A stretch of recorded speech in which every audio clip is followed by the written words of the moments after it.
तो middle east war ने तेल गैस संकट में इजाफा किया है और इससे दुनिया के तमाम देशों में एनर्जी क्राइसिस से हाल बेहाल हो गया है। लेकिन भारत पर अब सिर्फ खाड़ी देशों पर ऊर्जा के लिए भारत निर्भर नहीं है, बल्कि 41 देशों से खरीदारी कर रहा है। मिडिल ईस्ट युद्ध ने दुनिया की चिंता बढ़ाई है और होर्मुज स्ट्रेट बंद होने से तेल गैस का संकट भी खड़ा हो गया है। पाकिस्तान हो या बांग्लादेश या फिर अन्य किसी भी देश की बात करें जो इसके आयात पर निर्भर है, वो परेशान है।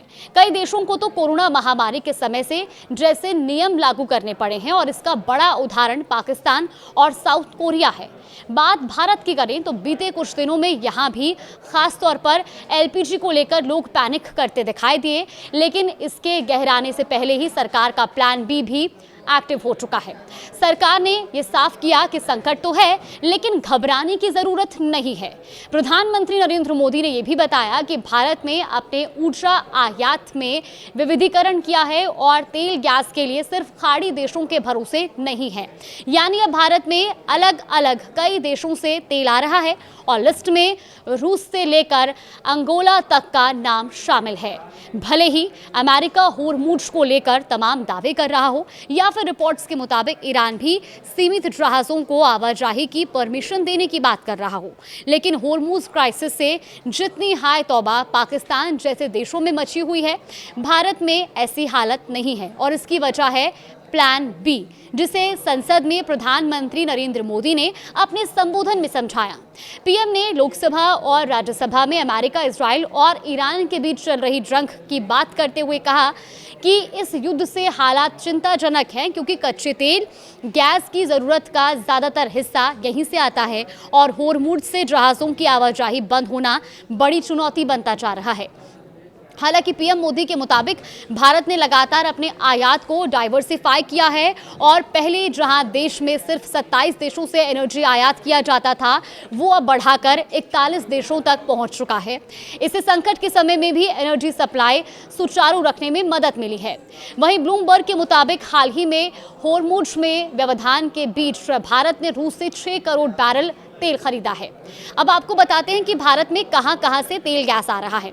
दरअसल भारत खाड़ी देशों से तो तेल गैस का आयात करता ही है और कुल इंपोर्ट का बड़ा हिस्सा यहीं से आता है, लेकिन भारत अन्य देशों से भी एनर्जी इंपोर्ट कर रहा है, जो ये संकेत देता है कि अब देश सिर्फ स्ट्रेट ऑफ होर्मुज यानी कि खाड़ी देशों पर निर्भर नहीं है। रिपोर्ट्स की माने तो युद्ध के चलते महंगे मिडिल ईस्ट तेल की उपलब्धता कम होने के कारण भारतीय रिफाइनरियों ने वेस्ट अफ्रीकी और एशिया प्रशांत क्षेत्र के तेल की ओर रुख किया है। हाल ही में भारतीय कंपनियों ने जहां अंगोला से तेल खरीदा, तो वहीं आपको बता दें कि लाल सागर और अदन की खाड़ी को जोड़ने वाले बाब अल मंडेब समुद्री मार्ग के जरिए अंगोला, नाइजीरिया जैसे देशों से तेल भारत में पहुंच रहा है। तो वहीं कांगो, गैबान और सूडान जैसे देशों से भी तेल आ रहा है। अब रूस से तेल आयात किया जा रहा है, जो डेनिस स्ट्रेट से भारत पहुंचता है।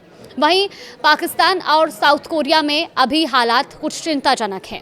दरअसल भारत का आयात विविधीकरण वाला प्लान भी काफ़ी हद तक देश में राहत पहुंचा रहा है, जबकि पड़ोसी देश पाकिस्तान की बात करें तो शहबाज शरीफ सरकार ने तेल गैस संकट के चलते पेट्रोल डीजल की कीमतों में तगड़ा इजाफा किया है। स्कूल की पढ़ाई फिर से ऑनलाइन मोड में आ गई है। इसके अलावा सरकारी गाड़ियों में 60% कटौती, सांसदों और मंत्रियों की सैलरी कट, सरकारी विभागों के गैर जरूरी खर्च में 20% की कटौती और बैठकों को वर्चुअल बैठक जैसे उपाय ऊर्जा सुरक्षा के लिए उठाए गए हैं। इसके अलावा साउथ कोरिया में भी बुरा हाल है और तेल गैस संकट के बीच वहां की सरकार ने नहाने धोने पर भी पाबंदियां लगाई हैं। रिपोर्ट्स के मुताबिक देश में लोगों से कम नहाने, सप्ताह के अंत में वॉशिंग मशीन का यूज कर कपड़े धोने की अपील की गई है। तो मोबाइल फोन या इलेक्ट्रिक चार्ज को सिर्फ दिन में चार्ज करने के लिए कहा गया है। अगर हम भारत की बात करें तो प्रधानमंत्री ने अपने संबोधन में आंकड़े पेश करते हुए बताया था कि भारत के पास 53 लाख टन से ज्यादा का रणनीतिक पेट्रोलियम रिजर्व है और हमने वैकल्पिक ईंधन के विकल्पों की ओर कदम बढ़ाए हैं जो भारत का भविष्य सुरक्षित करेंगे।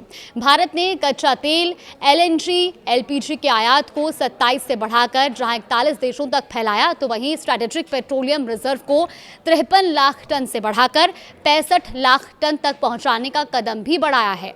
रिफाइनिंग क्षमता को बढ़ाया गया है और घरेलू गैस उत्पादन में बढ़ोतरी के साथ ही देश में लगातार पाइप वाली नेचुरल गैस यानी कि पीएनजी को भी बढ़ावा दिया जा रहा है। अब एलपीजी का आयात भी कई देशों से बढ़ा दिया गया है। दरअसल देश में घरेलू एलपीजी उत्पादन में बढ़ोतरी के साथ ही कई देशों से भारत में एलएनजी और एलपीजी की अतिरिक्त खेपें आई हैं। एलपीजी क्राइसिस के बीच बीते दिनों एक रिपोर्ट में सरकारी सूत्रों के हवाले से कहा गया था कि अल्जीरिया, ऑस्ट्रेलिया, कनाडा, नॉर्वे और अन्य देशों से एलएनजी और एलपीजी के अतिरिक्त भंडार वाले कार्गो आ रहे हैं। सरकार का प्लान भी माना जाने वाला ये विविधीकरण वर्तमान में उपजे संकट में कारगर साबित होता दिख रहा है। फिलहाल इसको लेकर आपका क्या मानना है, हमें कमेंट बॉक्स में जरूर बताएं।